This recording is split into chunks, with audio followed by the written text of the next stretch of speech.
अरे ये कौन है बे?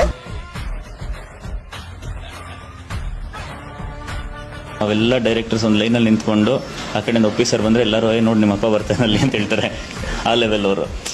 ಮೈ favourite director of all time is Upendra sir. Upendra ಆಗ್ಲಿ ನಾನು ಚಿಕ್ಕವನಿದ್ದಾಗ ದೊಡ್ಡ ಫ್ಯಾನ್ ಅವರು. బట్ అందరూ చెప్పే మాట కాదు, నేను నిజంగా ఉపేంద్ర గారికి ఫ్యాన్. నా என்ன அவருக்கு டிப்ஸ் கொடுக்கிறது. ಅವರು ஒரு சிறந்த டைரக்டர். ದ್ರೋಣಾಚಾರ್ಯರು ಉಪ್ಪಿ ಸರ್. ಅವ್ರು ಒಬ್ಬರು ಮಾತ್ರ ಆ ಥರ ಯೋಚನೆ ಮಾಡಕ್ ಸಾಧ್ಯ. ಯಾರು ಯೋಚನೆ ಮಾಡಕ್ ಆಗದಿರೋದು ಅವರಿಗೆ ಹೊಳೆಯೋದು. ಇಂಡಿಯಾದಲ್ಲೇ ಉಪೇಂದ್ರ ತರ ಒಂದು ಯೋಚನೆ ಮಾಡೋರು ಯಾರು ಇಲ್ಲ. ನಾನು ಅವರಿಂದ ಇನ್ಸ್ಪೈರ್ ಆಗಿ ಇಂಡಸ್ಟ್ರಿಗೆ ಬಂದು ಒಂದು ತುಂಬಾ ಕಡೆ ಹೇಳಿದ್ದೀನಿ. ನಾನು ಒಂದು ನಂಬಿಕೆ ಕೊಟ್ಟದ್ದು ನಮ್ಗೆ ಉಪ್ಪಿ ಸರ್ ಅಂತ ಅದ್ಭುತ ಕಲಾವಿದರುಗಳು. If I became an actor at all, that is because of Mr. Upendra sir. ಎಷ್ಟೋ ಜನಕ್ಕೆ ಈ ಇಂಡಸ್ಟ್ರಿಗೆ ಬಂದು ಈ ಇಂಡಸ್ಟ್ರಿನೂ ಒಳ್ಳೆ ಉದ್ಧಾರ ಮಾಡಬಹುದು.